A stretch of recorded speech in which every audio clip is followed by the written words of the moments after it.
Hey everybody, and welcome to day 70 of Bible 365. I am your host, Kathy Carter, and Bible 365 stands for Reading Through the Bible in 365 days. So we are doing that using the chronological Bible reading plan from oneyearbibleonline.com. So you would go on their website, you would look up chronological reading plans because they have a whole bunch of reading plans, and you would download that and you would read along with me. Today is day 170, and our reading today is June 18th, and our reading is 2 Kings 10:32 through 12:16, and then 2 Chronicles 22:10 through 24:22. And they break it up into pieces, as you'll see, but I kind of squeeze it together in a chunk so it's easier to read, a little bit easier to understand. So you would go on, download that reading plan, and then we would be doing this historically. It's in historical context, historical order. So it's the way in which it actually happened, which helps put that whole picture and perspective better together. So you have a better picture of who God is, which really in the long run just strengthens our faith. So the hope is that will strengthen your faith, even though we're going to probably come across some things that are hard to bear and hard to read. But we really find out who the God is that we're serving. So right now we're in the God of, I hate to say the God of the Old Testament. God is God, right? It is all the same God, and he is the same one that has had the plan from beginning to end. But we haven't met Jesus yet. So this is God through the eyes of the people of Israel. Israel are the people that God chose and plucked out of Egypt to save, to be a picture for the rest of the world to see who God was. Israel was and continues to still be the original chosen people of the Lord, the God of the universe, right? So we are now kind of smack in the middle of this time where the land of the people of Israel are following kings. And so they hit a point, they were saved from Egypt, and they were all following Moses, and they didn't do that well. And then they were following Joshua, and Joshua brought them into the land of Israel, which was given to them by God. And for a time, that was great. Just like for a time with Moses, it was great. And then they didn't do that well. And then Joshua died, and then God started lifting up judges. And the truth of the matter is they were supposed to be combined as 12 tribes, and they didn't do that well. And so at one point, they asked for a king, because the rest of the world had a king, and so they wanted a king. So instead of following the Lord as their king, they wanted a human king on earth. And so that's when the Lord gave them Saul. Saul was a bad king. And then that's when the Lord gave them David, so somebody else to follow that was a man after God's own heart. We actually continue to still hear about David and how wonderful he was. And then David had a son, Solomon, and during Solomon's time, the entire world of Israel lived in peace. And this was all the 12 tribes combined, plus some additional areas. So we had the land of Aram, we had a little bit of Edom, we had all of these other extra areas that David conquered that Solomon was in charge of. Lo and behold, Solomon did not follow the Lord, and so his son was punished because of that, and the kingdom broke into two pieces, the northern kingdom and the southern kingdom. From here, there proceeds to be king after king after king after king in each of these kingdoms, because it's broken into two pieces, and mostly they have not been good kings. The southern kingdom, which is the land of Judah, is always David's descendant, so everyone goes back to David. The northern kingdom is all different kinds of kings. So some are sons, some kill the sons, and then they take over, and then sometimes they're brothers, right? So it's kind of all over the place. And then the southern, obviously, like I said, is all David. So we're in the time now where yesterday Jehu took over the land of Israel. It has been like 10 or 11 straight bad kings. And the Lord kind of anointed Jehu, and he came in and he was like, we're done. We're going to follow the Lord, right? He didn't completely follow the Lord. So I'm going to say he was a good king. We don't 100% see that, but we do see that he's honored a little bit. So he wasn't completely following the Lord. He didn't get rid of everything in the land. But overall, he did try and turn the people back to the Lord, even though they were still sacrificing to other gods. And then we have the southern kingdom, which is in Judah. And so it got a little crazy. Jehu killed Ahaziah, right, who was a descendant of David. And now we have 2 Kings 11, verse 1. When Athaliah, the mother of Ahaziah, saw that her son was dead, she proceeded to destroy the whole royal family. So Jehu had killed a lot of Ahaziah's like relatives and chiefs and all these other things, but not everybody. So there were still some people. So Athaliah goes in and she starts killing all of them because she's mad that her son was killed. And so she goes in and she sort of wreaks havoc amongst all of this stuff. But in verse 2, Jehosheba, the daughter of King Jehoram, who was king at the time, and sister of Ahaziah, so obviously not the same mother, right? I'm assuming it's not the same mother, took Joash, son of Ahaziah, and stole him away from the royal princes who were about to be murdered. And then he goes and she takes him away. And then it says in verse 3, he remained hidden with his nurse at the temple of the Lord for 6 years while Athaliah ruled the land. So she goes and she kills everyone. And she thinks she killed everybody, but Joash was there. Joash was taken. He was a baby at the time. He was taken and he was hidden somewhere else by his nurse. She proceeded to rule while Joash was missing because she didn't know there were any other descendants. So she was ruling. And now I'm going to go down to this kind of second Chronicles section where it's just a repeat, but it says, because Jehosheba, the daughter of King Jehoram and wife of the priest, so she was the daughter of King Jehoram and she was the wife of the priest Jehoiada. And then so she was Ahaziah's sister, and she hid the child from Athaliah so she couldn't kill him. And then he remained hidden. So the only like extra little bit of detail we get is she was the wife of priest Jehoiada. So it's a good little tidbit of information because we're going to come again to who he is. So in the 7th year, so she hid him. In the 7th year, Jehoiada sent for the commanders of the units of 100. Here we go. So we're going to now bring, so Jehoiada is a priest that follows the Lord. This is the southern kingdom, right? So this is in Judah. Most of Ahaziah's relatives are dead. His mom is reigning, but his one son has now turned 7, right? And so the priest comes and he brings this guy back, this kid, I shouldn't say this guy. He brings this kid back to rule because he's technically the rightful ruler. And he brings these units of leaders together. So behind the back of Athaliah, he brings all of these people together. He makes a covenant with them, reminding them of who the king is so that they know that this is in the line of David, right? And so then in verse 12, and then he brings them all down, he brings them to the temple, right? And he shows them the king's son. So now they all know this is Ahaziah's truthful heir. This is the guy who should be leading. And then in verse 12, it says, Jehoiada brought out the king's son and put the crown on him. He presented him with a copy of the covenant that was made between all of the people and proclaimed him king. And then they all are like shouting, like, long live the king. So again, we're going to go into this second Chronicles section, which is really similar. But what he does is it says, they went throughout Judah and gathered the Levites and the heads of the Israelite families from the town. And then the whole assembly made a covenant. This was something that they always did with the Lord. So he brings out sort of the top people in the town, and he brings out the Levites. These were the connections to the Lord. If you guys remember, all the Levites back in the 12 tribes of Israel. And so these guys were all connected to the Lord. And so they all make this covenant with the Lord, saying that this guy is going to be the king.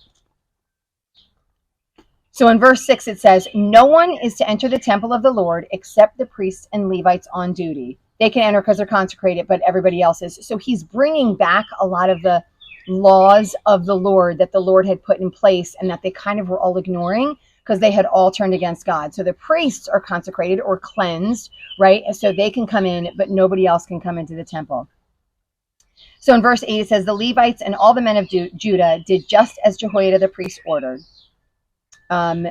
And then he said he gives the commanders of units of hundreds the spears and the large and small shields, so they were all protecting this king. And then in verse 11, repeating, Jehoiada and his sons brought out the king's son and put the crown on him. They said, long live the king. Verse 13, when Athaliah heard the noise, so she heard what was going on, she came out to inspect it. She looked around, and then there was the king standing beside the pillar. So Jehoiada is bringing them all back to the customs. And I know I have mentioned this in the past videos, but again, this like keeps coming to me about how a lot of what brings them back to the Lord is following the old ways of the Lord, right? Like they don't have any kind of new covenant. So again, I want to be careful not calling us to be Israelites, but they don't have a new covenant. So what they're doing is they're in some ways trying to repair the old covenant, or trying to remember the old covenant and go back to those ways, because those were the ways that the Lord called them to behave. He never tells them at this point to be any different. He doesn't say, no big deal, you don't have to do this anymore, you don't have to show up at the temple. He never says any of those things. For hundreds and hundreds of years, they are following this covenant that was made with Moses, and then continued with Joshua, and then continued with King David, right? So all they're really doing is, in some ways, adding to it.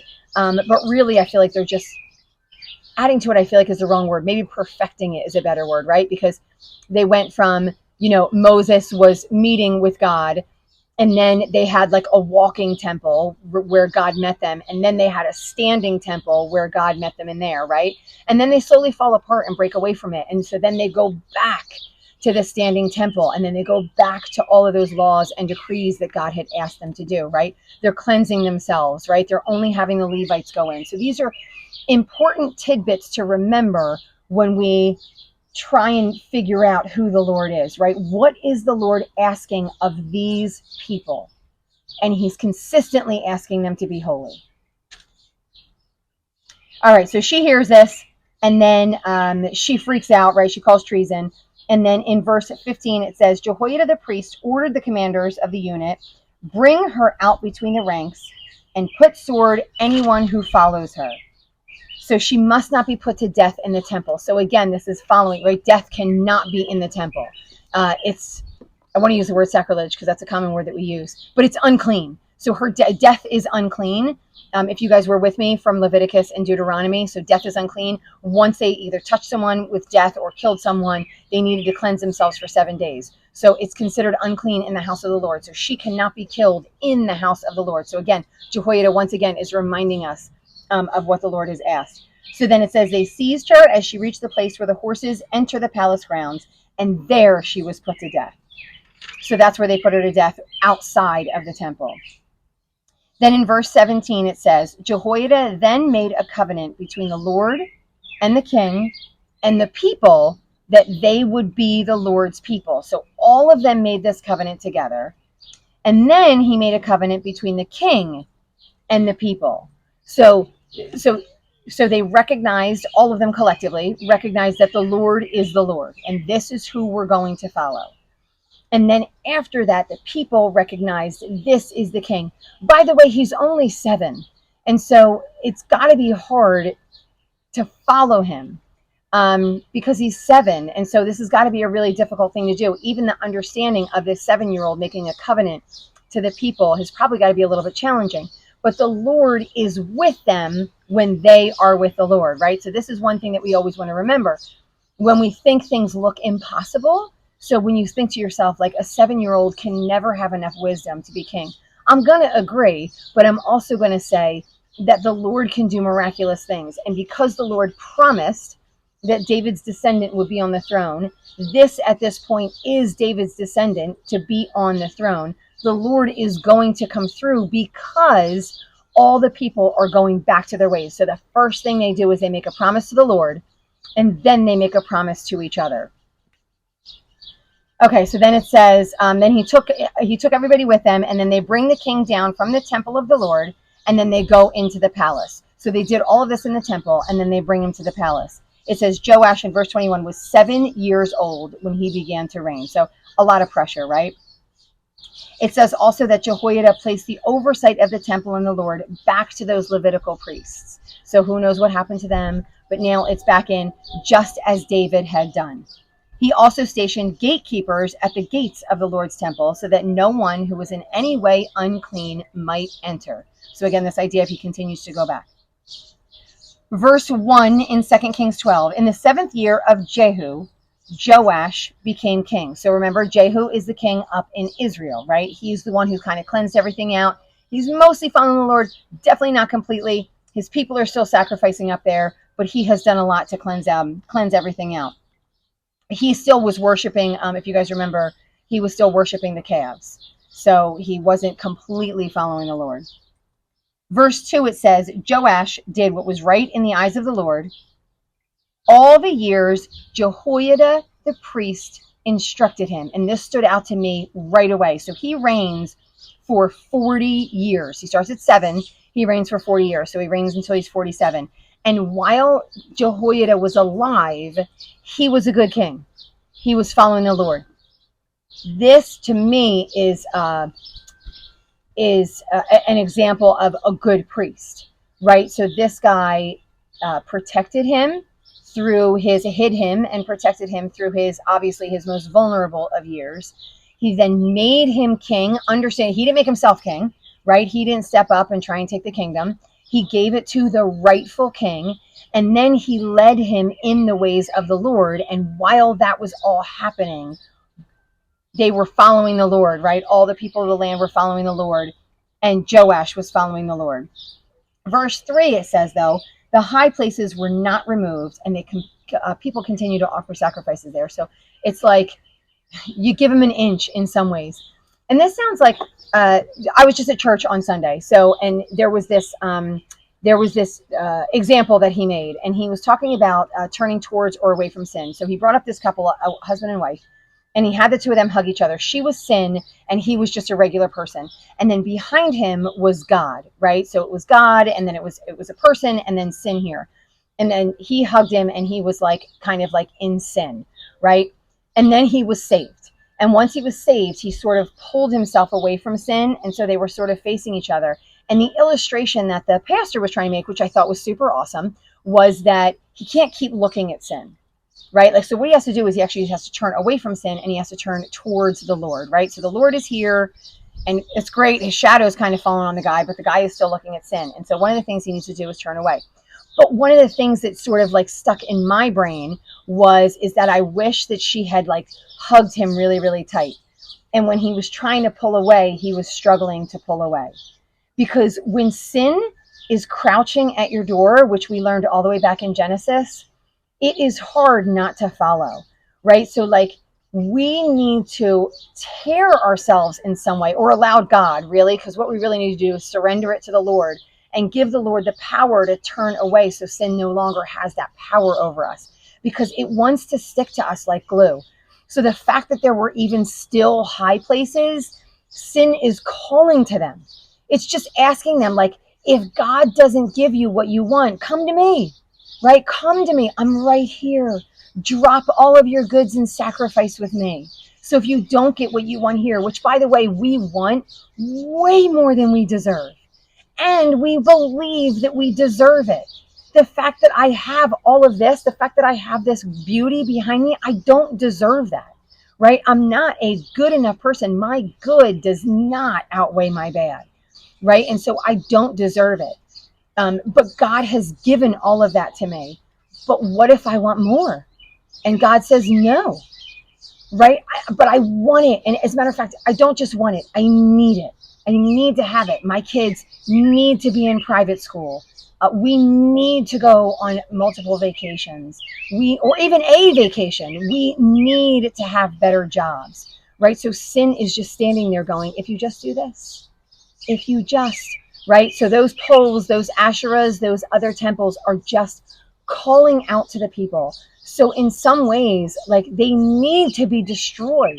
So even calling to you as somebody who follows the Lord, like, if you have a sin that you know you suffer from, and you have something in your house, some little Asherah pole, right? Like whatever it might be, some little Asherah pole in your house, it's just beckoning to you. And it's saying, when you need me, I'm here. And you have to demolish it. And you can only demolish it if you get rid of it. So get it away from you. Turn it away from you. If it's cable TV, get rid of it. If it's the news, get rid of it. If it's politics, get rid of it, right? Like, tear yourself, allow God. I know I keep saying tear yourself because it's not in our own doing. Allow God to do what he does and to use his power to tear you away from that sin that's holding on to you, and allow him to take it from you. You will feel so much release when you allow him to do that. And when you allow yourself to not have it even in front of you, sort of like whispering in your ear. I went off on a tangent on that. And there's definitely more. So it's a problem. Him keeping these poles was a problem. And so I know we want to be like, well, it's no big deal, but it is. It's a big deal in our lives. It was a big deal in their kingdom because people were sacrificing to it. Okay, now we're going to find out this story about the temple. So while Jehoiada was still alive, Joash was king. And so what he did was he said, we remember they're bringing everything back, right? They're rebuilding, they're doing all these great things to sort of honor the Lord. And so what he did is he said to the Levitical priests, I think the Chronicles section is a little bit better than the King section. I feel like it has some extra details. And so he said to these guys, collect the money that Moses used to collect. So obviously they stopped doing that. So collect that annual tax, essentially the fees, the money that would go to the Lord, collect that annual fee that you haven't been collecting, and then use it to rebuild the temple. Well, they didn't. So they collected the fees, but it doesn't look like they rebuilt the temple at all. And it said they went 23 years knowing they were supposed to do this and not doing this. So at one point, Joash comes up to them and he says, why are you doing this? He was like, by the 23rd year, the priests still had not repaired the temple. Therefore, King Joash summoned Jehoiada, the priest, and other priests, and says, why aren't you repairing the damage done to the temple? And he's like, listen, stop some of the things that you were doing. This is what we need to do now. We need to put a new plan into place, essentially. So it says, so the king summons, so the king summons them, and they build this box. I was looking at this because there's some extra notes I have in here, but so they build essentially this chest, right? And so they say to the people, they bore a hole in it, and they say to the people that they're going to be really rebuilding the temple and to put their money in there. And then this money did not go to them. It only went to the rebuilding of the temple. And on top of that, he didn't allow the priests now to take that responsibility on themselves. Now they hired outside workers, skilled workers to come in and do all that work. And they actually wound up having so much of an abundance of extra money. They did other things like made spears and swords and shields and things like that with all the extra money that they had. So I just want to hit on verses like 6 and 7 of Chronicles, because it says, the Levites didn't act at once. And it says, therefore the king summoned Jehoiada, and says, why haven't you required the Levites to bring in from Judah and Jerusalem the tax imposed by Moses? So this is what I said to you. And it said, now the sons of the wicked woman Athaliah had broken into the temple of God and had even used its sacred objects for the Baals. So we know that the temple is a little bit of a mess. Why aren't they rebuilding it? Right? And so that's why he's reaching out to them in order to get them to rebuild it, and then puts this plan into place to get them to rebuild it. And so they wind up slowly rebuilding it and bringing it back to what it was. And then it says in verse 14, it says, when they had finished, they brought the rest of the money to the king and Jehoiada, and with it were made articles for the Lord's temple. Verse 15, now Jehoiada was old and full of years, and he died at the age of 130. And I feel like it's funny just because we haven't seen this in a really long time. And so it makes me think of things like Moses and Joshua, who lived beyond the normal span of years. Like David, I think it only says he lives to maybe 70, maybe 70, maybe 80. He didn't live, a ridiculous amount of time. But it seems to me like in some ways the Lord kept him, because if you guys remember, Moses and Joshua, when they died at their old age, they didn't show their old age. They were still able to climb up on the mountain, right? Like they're still able to do a whole lot of things. And so when they died in their hundreds, you couldn't really tell, right? It wasn't like if you turn 100 and you're not going to the gym anymore and you're lucky if you can walk up and down stairs, right? That's when we buy rancher homes, so we don't have any steps to climb. It said it wasn't like that. So I'm thinking maybe it was the same, that Jehoiada needed to live this long in order to complete this rebuilding of the temple, right? Like that they weren't really able to do it without him. And so he needed to have extended years in order to do that. Now, that's not in here. It's just what I'm finding contextually. I feel like it makes sense when we go back. Again, here we go historically, why these things are important. When we go back to some of the other stories, it seems like those prophets who were Moses and Joshua, like those prophets before kings, once they were no longer with the people started to slide down into a bad place. And so it looks like a lot of that too. Okay, so after the death of Jehoiada, the officials of Judah came and paid homage to the king, and he listened to them. And then he abandons the temple, and people turn and they start sacrificing again. So that's why I said it was important earlier. He was a good king until his priest was gone. So he followed his priest, but he didn't follow the Lord, which is so, I mean, he may have followed the Lord, again, taking it slightly out of context, but it's so frustrating to me that as soon as this priest dies, it doesn't seem like he learned enough to be following the Lord on his own, even to the point where we see these prophets come out and they start freaking out and yelling at him. So Jehoiada's son comes out and he says something and they kill him. So here we go. The Spirit of God came on Zechariah, son of Jehoiada the priest. He stood before the people and he said, this is what God says. So he's prophesying to these people. Why do you disobey the Lord's commands? You will not prosper. Why would, listen, if someone's coming to you and saying, if you keep doing this, you will not prosper, why do they keep doing it? What in here keeps saying he's lying, or don't listen to him, or we're going to prosper just fine without him, right? Like, do you keep telling yourself that? Like, is someone reaching out to you and saying, turn back to the Lord?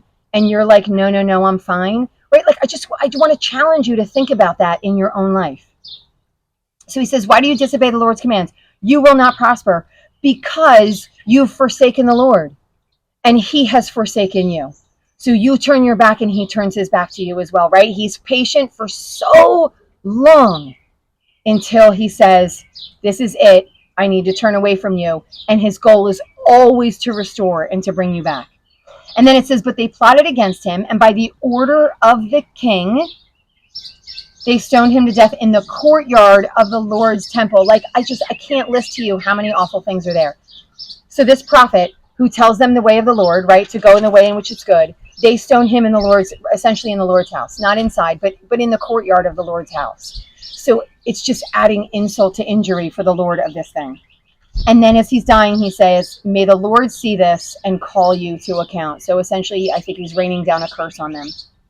Verse 32 of 2 Kings 10, it says, in those days, the Lord began to reduce the size of Israel. This is where Jehu is leading. So this is the northern kingdom. So now we're kind of left off the southern and we're going up to the north, just a little tiny piece here. Hazael keeps winning wars and he keeps overtaking areas. And so Israel is getting smaller and smaller. And then it says, then Jehu, in verse 35, rests with his ancestors and was buried in Samaria. So he was given a good burial, not with the kings, but he was given a good burial. And then Jehoahaz, his son, succeeds him as king. At the time that Jehu reigned over Israel was 28 years. That's how we're ending for today, guys. So it's a lot of information. I hope I encouraged you. I know I'm challenging, and I know it's just part of my personality. I don't really have a soothing personality. I'm definitely more of a challenging, hopefully encouraging personality, because I really believe that that's part of why the Lord has some of us here. Like, I'm watching the world turn against the Lord and then say that they're with him. And it's terrifying because the Lord is going to condemn that behavior, right? So it's meant for us to know this stuff, for us to be called back to him, for us to rebuild. I mean, Jesus is our temple, but in some ways for us to rebuild our temple, right? To start following Jesus again, to not lie and make up the things that we believe that Jesus said, right? To not turn to ourselves and our own path and turn away from the Lord and allow sin to continue to step in. So guys, keep reading the word. Keep being in your Bibles. If you can't read, if reading is a huge problem for you at this point and it's just not sinking in, I want you to listen. And if you're listening, listen not just to me, to the word, right? To the word of the Lord. Listen and then listen again, right? And then listen again. So just get it in your head, hear it over and over again, right? So then you know the things that God is saying to you. And so then you have no excuse, right? So then we're following the Lord with all of our hearts, all of our souls, and all of our minds. That's it for today. Hit the like button if you found it to be a blessing to you. I want you to share it, and I want you to subscribe to the channel and ring the bell so you get notifications. In the interim, guys, I want you to keep reading, and then we will be back tomorrow.